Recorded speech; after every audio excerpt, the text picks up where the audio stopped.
Olá, o programa Espaço e Comunidade 2009 está no ar. Eu sou Michele Barbosa e a partir de hoje estarei com vocês na nossa revista eletrônica. Nesta edição você vai conferir os novos animais do Zoológico de Guarulhos, a série BR-101 Bertioga, a história do litoral paulista, canil da Polícia Militar e muito mais. O programa está imperdível, não saia daí!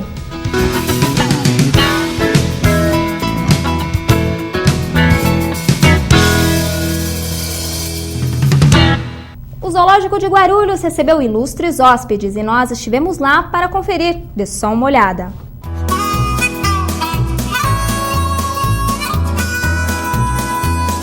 O Zoológico de Guarulhos recebe tamanduá-bandeira, cachorro do mato e filhotes de onça para receberem cuidados após serem encontrados pela Polícia Ambiental em uma estrada no interior de São Paulo. E o Aquiles é um dos animais que está aqui no Zoológico de Guarulhos para receber um tratamento especial. Confira a reportagem. Ele veio de São José do Rio Preto, é a Polícia Ambiental que trouxe ele para cá.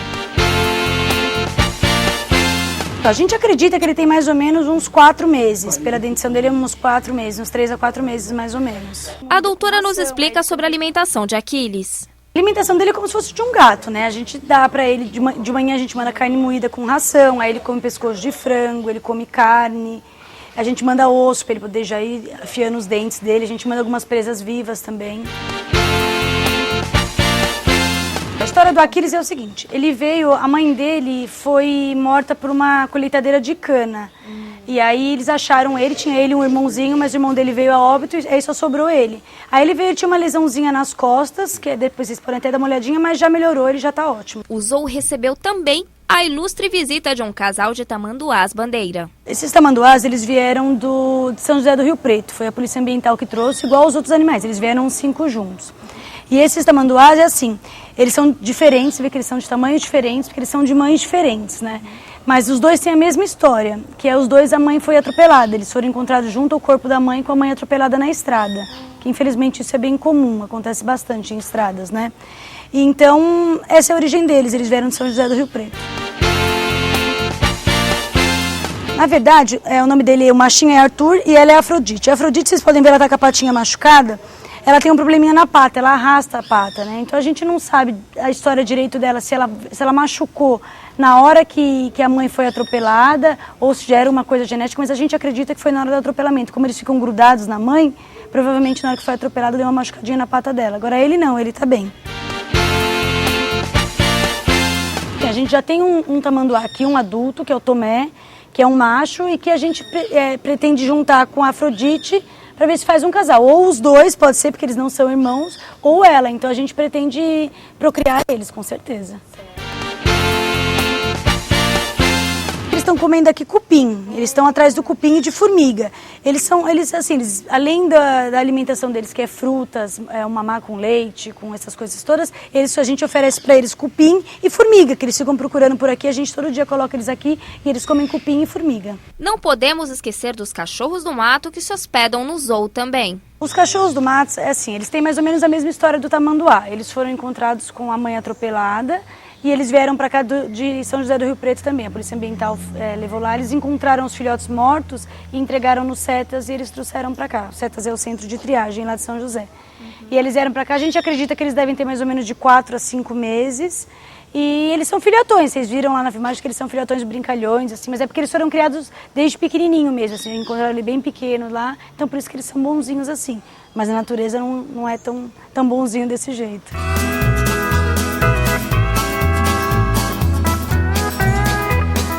Agora, sim, quando eles estão em cativeiro, não, mas na natureza, sim, né? Eles são muito confundidos na natureza com uma raposinha. Às vezes você chega no lugar, eu vi uma raposa, e na verdade é o cachorro do mato, entendeu? Então, assim, as características dele na natureza é bem diferente de um cachorro doméstico.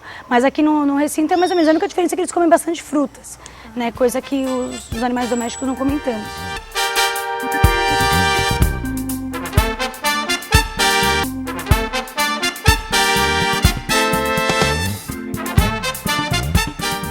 Se você quiser saber mais sobre o Zoológico de Guarulhos, acesse o site www.guarulhosSP.gov.br/zoológico.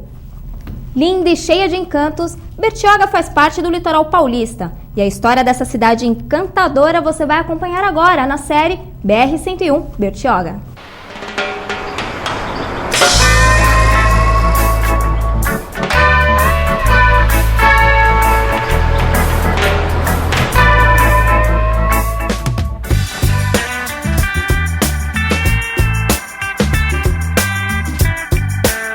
O dia amanheceu nublado, mas isso não foi motivo para os alunos desistirem do trabalho.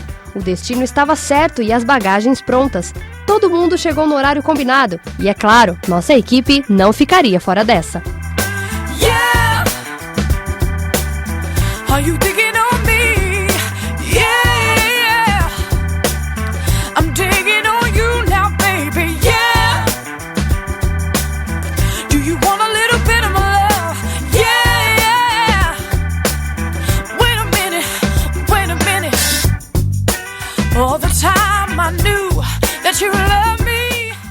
Localizada a 120 quilômetros da capital, Bertioga oferece muito mais que a festa da tainha. Se contarmos a partir da presença portuguesa, são 4 séculos de história. Há mais 2.000 anos antes de Cristo, já existia vida na região.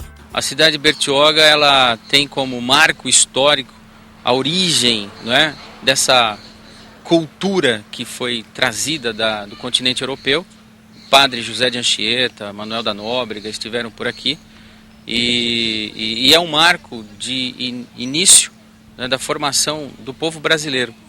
A história de Bertioga começa oficialmente a partir de 1532, quando Martim Afonso de Souza, nomeado por Portugal governador-geral da costa, aportou seus navios na entrada do canal de Bertioga, palco de árduas lutas de portugueses e seus aliados tupiniquins contra os tupinambás. Ao chegar no Brasil, fundou a capitania de São Vicente, que antes pertencia a Bertioga e hoje à cidade de Santos. Sua missão na capitania era defender as missões portuguesas dos ataques dos índios e colonizar a região.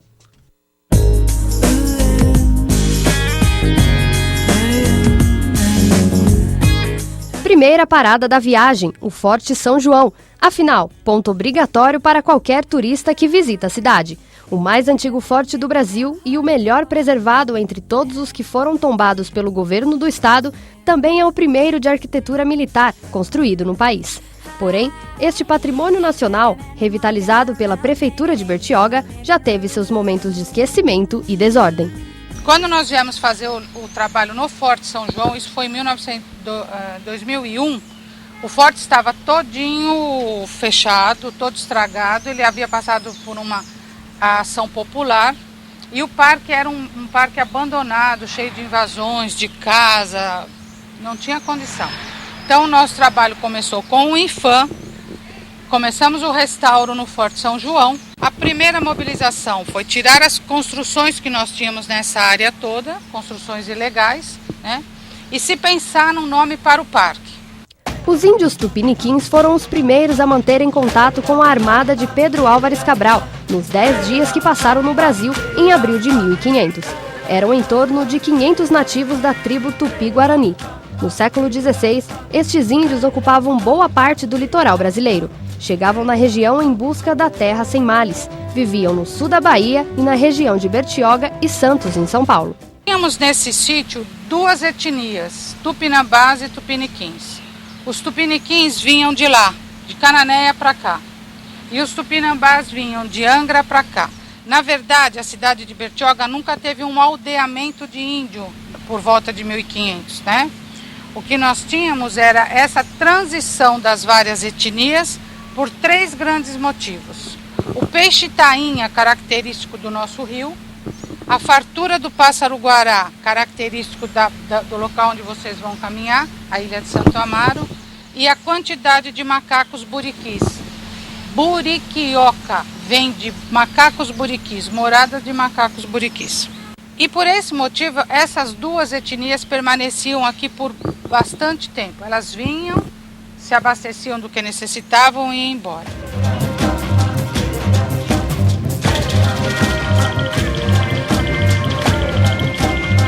Só que nós tínhamos um grande problema. Ambas eram canibais e inimigas. Tupiniquins, amigos de portugueses, tupinambás, amigos de franceses. Então, quando elas se encontravam, eram brigas ferozes. Por esse motivo, nós perdemos os nossos tapanhunhos, que eram índios de coloração quase negra, de estatura bem baixinha, que ficavam nessa região. E por esse motivo eles tiveram que se ausentar, mas deixam de herança o nome no rio que vocês vão navegar, Rio Itapanhaú. Tínhamos também alguns carijós agregados e alguns tupiniquins também agregados que nos ajudaram a construir o forte. O governador Mendes Sá massacrou os índios tupiniquins, destruiu muitas aldeias e matou milhares de indígenas. Os sobreviventes eram obrigados a reconstruir os engenhos destruídos pelos próprios indígenas e jurar lealdade ao rei de Portugal. A quantidade de índios tupiniquins eram em torno de 85 mil. Uniram-se aos portugueses na guerra contra os tupinambás, que eram aliados dos franceses. A aliança foi inútil. Em 1570, estavam quase extintos. O restauro do Forte São João aconteceu em 2001. Segundo Isabel, monitora do local, era preciso resgatar na memória da população a importância de se manter este sítio histórico. Então você vê que é um trabalho que foi feito praticamente em 11 etapas. E aí nós começamos a tratar as árvores e a plantar as árvores. Então nós temos aqui, se você vê nesse adentro aqui, 40 espécies de árvores de Mata Atlântica plantada aqui.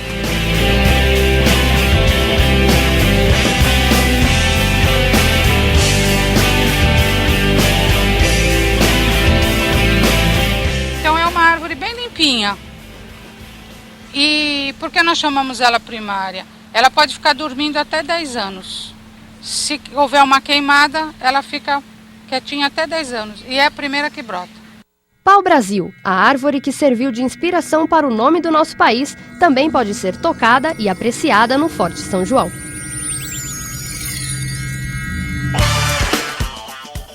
O baobá é uma das árvores mais antigas do mundo. Nós temos uma em Recife que tem mais de 3.000 anos. É uma árvore característica da África e quem nos deu foi o Jimmy, é um príncipe nigeriano que está sempre conosco aqui nas festas africanas, né? Ela já morreu, já viveu, já morreu umas 3, 4 vezes. Está bonitinha, acho que para ficar alegre com vocês. O que é o baobá? É uma lenda africana. Quando se plantou o baobá, quando a criação foi feita, ele ficava perto de um lago, né? Então, quando os bichinhos passavam, o baobá olhava e falava: "Ô Senhor, por que eu não sou bonitinho que nem o coelho? Ô Senhor, por que eu não sou bonitinho que nem o tatu? Ô Senhor, por que eu não sou como o elefante?" Aí o Senhor se encheu, pegou o baobá e virou ele de ponta cabeça, né? Então, você vê o baobá, ele é grosso, muito grosso. Tem baobás assim que é um túnel verdadeiros, e as folhinhas deles é bem pouquinha. Parece mesmo um monte de raiz. Né? Então foi uma forma de... E o que os africanos falam? O baobá é a forma do Senhor estar sempre olhando para a África.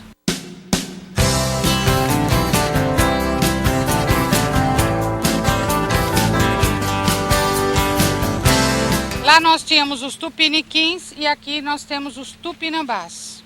Então nessa região nós tínhamos 4 grandes caciques: Aimberê, Caoquira, Pindobossu e o Cunhambebe.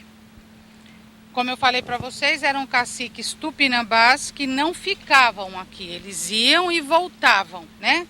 Era um local de transição.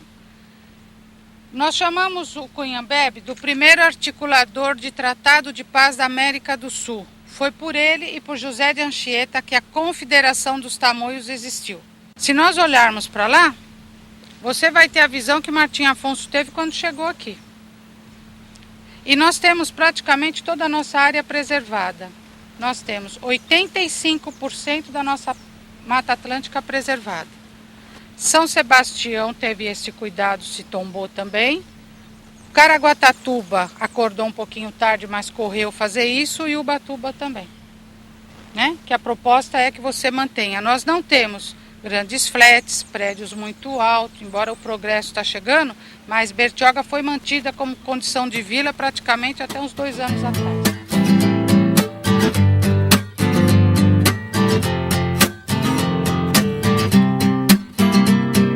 Well, I was sitting, waiting, wishing you believed in superstitions. Then maybe you'd see the sun. Após o intervalo, você vai ver as raças que são treinadas pela Polícia Militar de São Paulo e ainda hoje você vai conferir os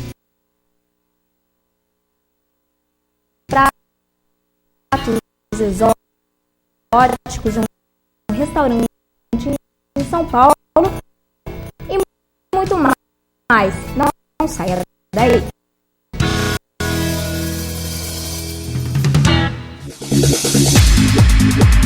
Em 38 anos, a UNG formou mais de 60 mil profissionais. São 5 unidades, 89 laboratórios, mais de 100 cursos, entre graduação, tecnológicos, especializações, mestrados e doutorado. Processo Seletivo 2009, inscrições abertas. Venha para a UNG. UNG, sua universidade, sua carreira.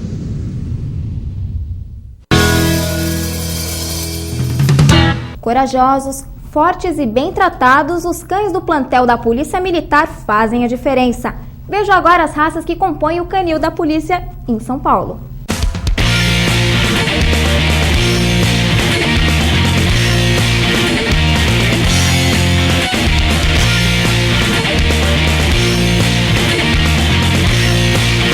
Estou no canil da Polícia Militar e quem vai nos falar um pouquinho mais a respeito do trabalho dos cães policiais e dos militares é o primeiro-tenente Vinícius. Bom dia, tenente, tudo bom? Bom dia, sejam todos bem-vindos ao canil da Polícia Militar do Estado de São Paulo. Meu nome é primeiro-tenente Vinícius Frabetti e vou ser o cicerone dos senhores durante essa visita. Vamos lá conhecer?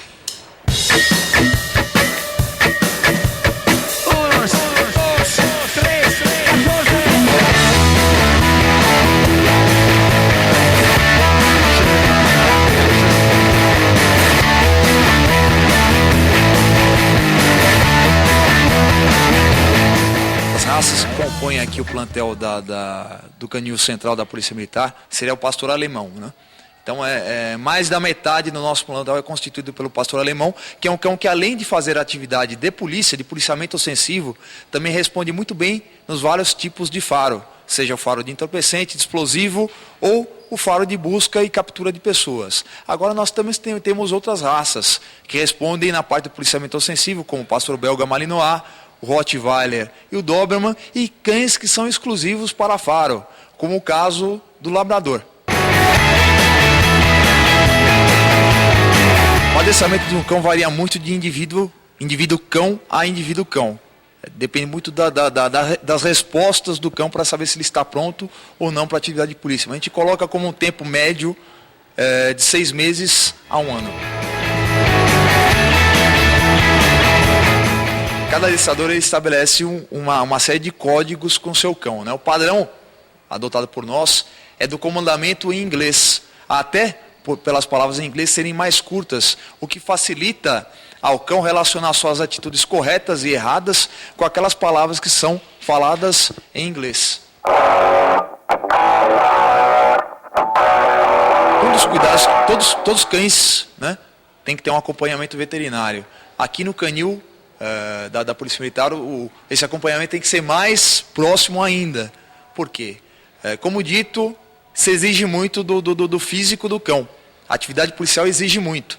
E para isso tem que ter um acompanhamento veterinário para saber se está ocorrendo lesão ou não no nosso cão. Se o nosso cão está bem de saúde ou não está bem de saúde. Então, nesse tocante, tem alguma peculiaridade na nossa rotina com o cão de polícia. Uma ração de boa qualidade, que a gente coloca ração super premium para o cão realmente, porque ele tem uma vida bastante puxada, é uma atividade que exige muito do seu físico, então ele tem que ter uma alimentação adequada para repor esse gasto. Confira no próximo programa a continuação dessa matéria que está imperdível.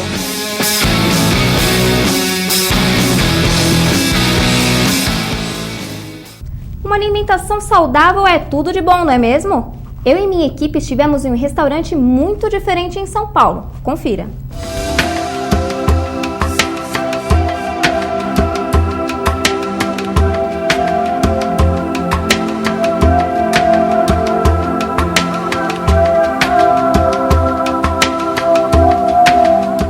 Você sabia sabia que além de restaurante chinês, japonês e italiano, existe restaurante vegetariano?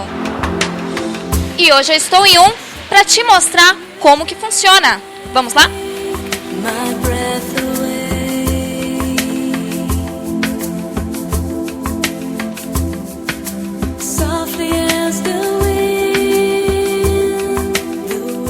Tem muita gente que conta que foi porque viu eu matar um animal e ficou chocado.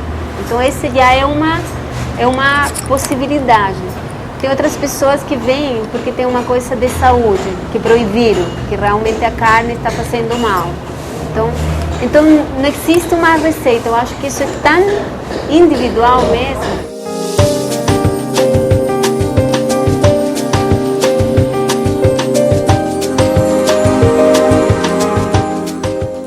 E quando eu comecei com a coisa do vegetarianismo, foi assim, foi interessante a possibilidade dos alimentos que não fossem carne, né?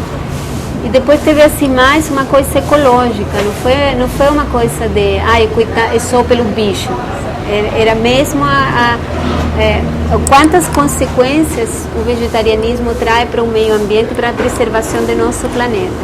O arroz integral tem que estar na mesa do vegetariano.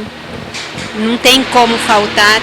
Entre você comer arroz branco, que ele foi polido, que ele não tem muito nutriente, você come um arroz integral.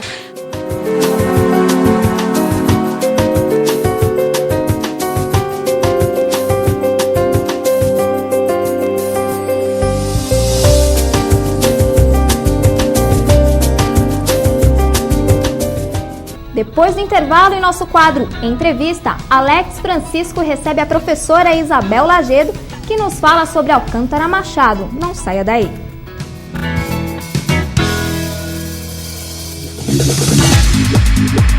Em 38 anos, a UNG formou mais de 60 mil profissionais. São 5 unidades, 89 laboratórios, mais de 100 cursos, entre graduação, tecnológicos, especializações, mestrados e doutorado. Processo Seletivo 2009, inscrições abertas. Venha para a UNG. UNG, sua universidade, sua carreira.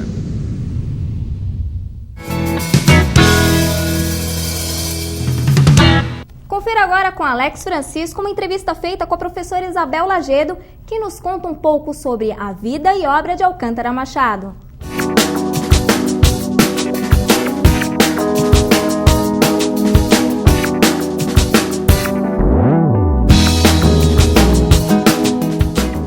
Olá, começa agora o novo quadro de entrevistas do Espaço e Comunidade, entrevista com Alex Francisco. Em Brás, Bexiga e Barra Funda e Laranja da China. Você já escutou falar desses títulos? Não? Então você vai conhecer agora. É do autor Alcântara Machado, um dos grandes escritores brasileiros. E quem vai contar um pouco mais sobre esse grande escritor é a professora Isabel dos Santos Silva, nossa convidada de hoje, professora de literatura. Tudo bom, professora? Tudo bem, Alex. Bem. Professora, a grande pergunta dessa entrevista hoje, para abrir esse nosso novo quadro, é quem foi Alcântara Machado? O Alcântara Machado, ele é um escritor brasileiro, né, do modernismo, né, está localizado ali entre os anos 20 e os anos 30. Né. A grande obra do Alcântara Machado é Brás, Bexiga e Barra Funda, então só pelo título já dá para perceber que a obra está sedimentada, né, na cidade de São Paulo. Então veja assim que o próprio título, né, Brás, Bexiga e Barra Funda, ele vai tratar justamente dos bairros que nos anos 20, os bairros operários, né, onde foram morar os italianos pobres, né? Então, porque a gente tem duas realidades nesse período, né? O italiano que vem, né, e enriquece, né? Aí vão se tornar os grandes banqueiros, né? Os industriais, e também o italiano pobre que vem, que é o operário e que vai morar nesses bairros, né? Então, mais ou menos a formação desses bairros na cidade de São Paulo é desse período. E por que justamente os operários desses bairros da cidade de São Paulo, ele tinha algum apreço, algum gosto por escrever sobre a cidade de São Paulo, sobre a pessoa da cidade de São Paulo? É inegável o encantamento que o Alcântara Machado tem pela cidade de São Paulo, né? E é inegável também, embora ele tenha sido taxado como um preconceituoso pela maneira com que ele vai tratar e descrever esses bairros, né, ele escolhe justamente onde estão localizados o italiano pobre, ou, né, como era vulgarmente chamado na época, o italianinho, né? Ou italiano carcamano, né? Que é o pão duro, enfim. Mas também tem um outro registro aí, além dos italianos, né, desse período, também de uma outra etnia que são os negros, né? Que isso vai aparecer na obra e que isso também vai dar, né, margem aí para o nosso autor ser bastante rotulado, né? É curioso porque quando a gente estuda no estudo da história da literatura, né, o grande nome que aparece é só o Oswald de Andrade, claro. Né? Que inclusive houve alguma rixa com Alcântara, é isso? Isso é o que... Oficial. É oficial ou oficioso? A gente costuma falar que isso é a fofoca da literatura. Porque, na verdade, assim, os escritores, eles tinham... Eu não investiguei esse conflito entre o Oswald e o Alcântara, porque seria o menos importante, assim, na verdade. O que ficou é que o Alcântara Machado, ele é filho, né, tanto do lado materno como paterno, né, ele é um aristocrata, né, filho aí dos barões do café. O que pesou para ele no primeiro momento, embora ele estivesse envolvido, né, com o movimento antropofágico proposto pelo Oswald, o que pesou muito no rótulo sobre ele era a condição social, né? Mas hoje, né, segundo eu leio o Alcântara Machado, a posição social dele, né, não desmerece o texto dele, né, o trabalho que ele realizou. Será que isso contribuiu para que tantas pessoas não conhecessem o trabalho dele? E quando você fala Alcântara Machado, as pessoas meio que desconhecem. Na verdade, o Alcântara ele foi suprimido mesmo da história da literatura, mesmo do livro didático, né? Isso porque ele foi taxado como um escritor preconceituoso, né?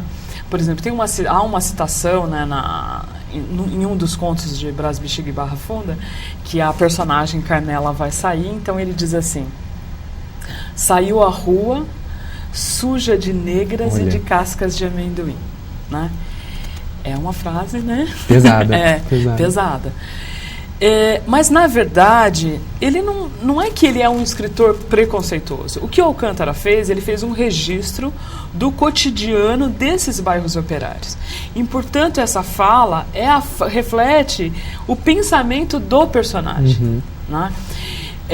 Esse discurso do cotidiano, até mesmo chamar, por exemplo, o ítalo brasileiro, né, de italianinho, carcamano, ou mesmo preconceito com o negro, de todas essas minorias com as mulheres, na verdade era o que ele vai registrar como era de fato, né, esse discurso no cotidiano. Então esse discurso que é taxado, né, que o rotula como preconceituoso, na verdade ele está reproduzindo ali o discurso que era o discurso mesmo na vida ali do cotidiano da cidade de São Paulo. É que, assim, às vezes a gente tem um pouco de medo de mexer. Esse medo mexe um pouco também com a questão do brasileiro aceitar a própria cultura. Nós temos, além do Alcântara Machado, nós temos o Machado de Assis, Guimarães Rosa, que retratam um pouco do povo brasileiro, cada um na sua perspectiva. É difícil para o povo brasileiro reconhecer a sua própria identidade ali, descrita nesses livros, nessas narrativas? É difícil o brasileiro aceitar o que é a cultura brasileira?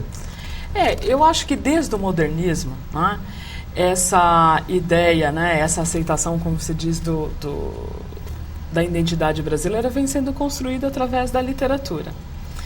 O que acontece é que muitas vezes a gente não se reconhece. Não se identifica, não se identifica. Mas tem várias obras hoje, né, vários, né, textos que contribuem um pouco com a revisão, né, desse passado, de negação da identidade, e ao mesmo tempo porque a nossa identidade é uma identidade também em construção, né? Ela não está totalmente acabada. Tem uma outra obra que eu até queria citar aqui, que é o Viva o Povo Brasileiro, do João Ubaldo Ribeiro, né? Que ele vai tratar justamente, né, Viva o Povo Brasileiro, ele vai tratar da formação da identidade do brasileiro. Certo, fica a dica aí então, eu tenho alguns materiais pesquisados aqui, infelizmente nosso tempo é curto, nós podemos estender mais, mas se você estiver interessado em conhecer um pouco mais sobre a obra do Alcântara Machado, você pode ler as obras Brás, Bexiga e Barra Funda, que é de 1927, e Laranja da China, de 1928, e pesquisar um pouco mais sobre a história desse grande escritor brasileiro, infelizmente não tão lembrado, mas sim grande escritor pela sua contribuição na identidade nacional. Professora Isabel, muito obrigado pela sua participação nessa estreia do novo quadro de entrevistas do Espaço Comunidade e fica feito o convite para próximas oportunidades. Tá bom, obrigado. Muito obrigado. E o Espaço Comunidade volta daqui a pouquinho, não saia daí.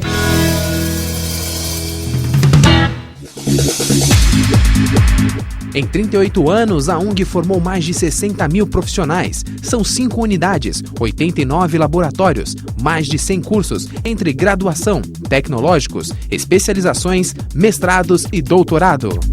Processo Seletivo 2009, inscrições abertas. Venha para a UNG.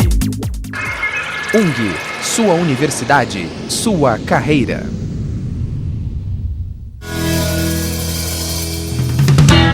O Espaço e Comunidade de hoje vai ficando por aqui. Até o próximo programa. Um beijo. Tchau.